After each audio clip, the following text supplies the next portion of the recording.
Tingnan natin ang mga proyektong mali. Ito po ang punto na tinatawag natin zero-based approach sa ating budget. Ang naging kalakaran, taon-taon ay inuulit lamang ang budget na puno ng tagas. Dadagdagan lang ng kaunti, pwede na. Sa susunod na buwan, ay mag-aakayin tayo ng budget na kumigilala ng tama sa mga problema at pagtutuon din ng pansin sa tamang solusyon. Ilan lang ito sa mga natuklasan nating problema. Ito naman po ang ilang halimbawa na maakbal na ginagawa natin. Nandiyan po ang kaso ng isang may-ari ng isang lahat. Bumili siya ng sasakyan tinatay ang nasa 26 na milyong piso ang halaga. Kung kaya mong bumili ng Lamborghini, bakit hindi mo kaya magbayad ng buwis? Nasa mana po ito ng kaso. Sa pangunguna ni Finance Secretary Cesar Purisima, Justice Secretary Laila de Lima, BIR Commissioner Kim Menares at Customs Commissioner Lito Alvarez,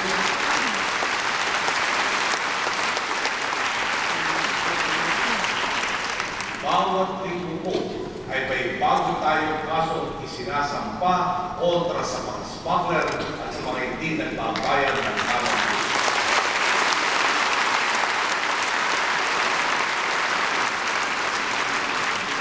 Natuloy na rin po ang sararin sa mga kaso ni Francisco Baldomero, Jose Davio at Miguel Vilen.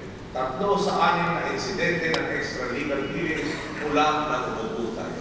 50% po ng mga insidente ng extralegal killings na nangyari sa maikling panahon ng ating panunungkulan ang pangunguna sa kanilang resolusyon. Ang natira pong kalahati ay hindi natin tatandaan. Ang pagpusik hanggang makamit ang katarungan.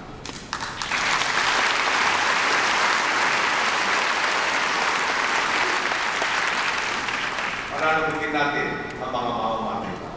Pananagutin din natin ang mga moral sa gobyerno. Nagsimula ng bago ang ating Truth Commission sa pangunguna ni dating Chief Justice Hilario Rodriguez.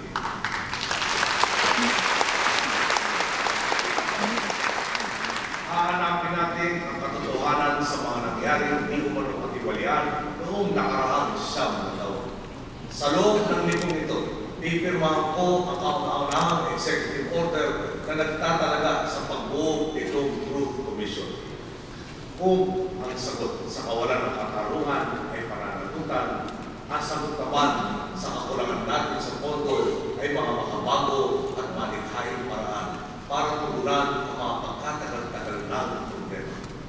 Napakarami po ng ating pangangailangan mula sa edukasyon, infrastruktura, pangkalusugan, pangangailangan ng militar at kapulisan at marami pa iba. Hindi kakasya ang pondo para mapunan ang lahat ng ito. Kahit gaano po kalaki ang kakulangan para mapunan ang mga listahan ng ating pangangailangan, ganado pa rin kami.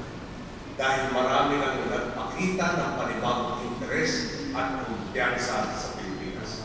Ito ang magiging solusyon. Mga public-private partnerships. Kahit wala pa pong pirma ang nangyayari dito, masasabi kong maganda ang magiging bunga ng maraming usapin. May mga nagpakita na po ng interes.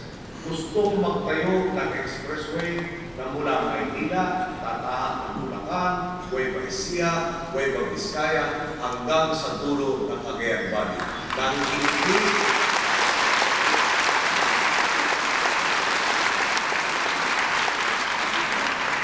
hindi gugugol ang Estado kahit ng 40 piso. Sa larangan ng ating sandanahang lakas, mayroon po tayong 36,000 nautical miles na baybayin. Ang mayroon lamang tayo 32 barko.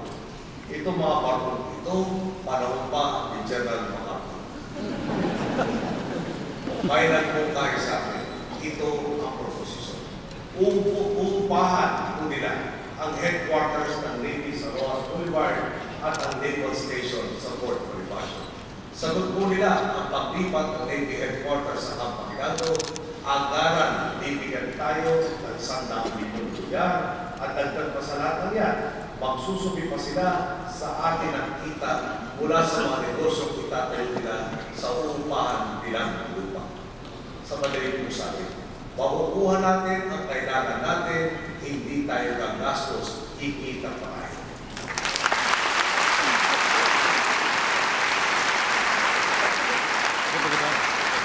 Marami na ito nagalo at ang mukay sa mula naman hanggang dayuhang negosyante na magpuno ng iba't ibang pangangailangan.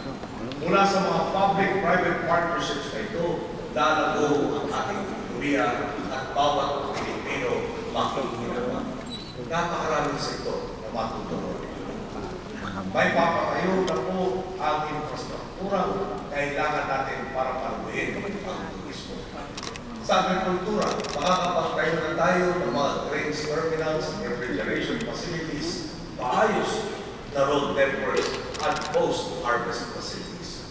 Kung may saayos natin ang ating food supply chain sa tulong ng pribadong sektor, sa halip na mag-angkat tayo, ay maaari na sana tayo mangarap na mag-supply sa pandaigdigang merkado. Kung may tatayo ang minumungkay sa ating mga railway system, bababa ang presyo ng bilihin. Mas mura, mas mabilis, mas maginhawa at makakaiwas pa sa photo ops at makakabokotong na rebelde ang mga buwan.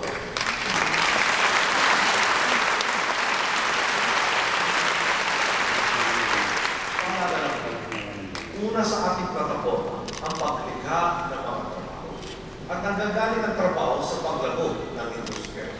Lalo lamang ang industriya kung gagawin natin mas malinis, mas mabilis at mas makinhawa ang proseso para sa mga gustong magnegosyo. Mabibilisin natin ang proseso ng mga proyektong sumasailalim sa Build, Operate, Transfer.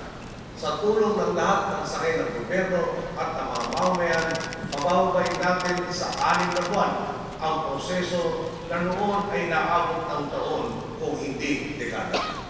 May mga makalimkong sinisimulan ng DTI sa pamumuno ni Secretary Gregory Domingo. Ang walang katapusang pabalik-balik sa proseso ng pangrehistro ng pangalan ng kumpanya. Kada dalaw ay umaabot ng 4 hanggang 8 oras. Ibababa na natin sa 15 minuto. Ang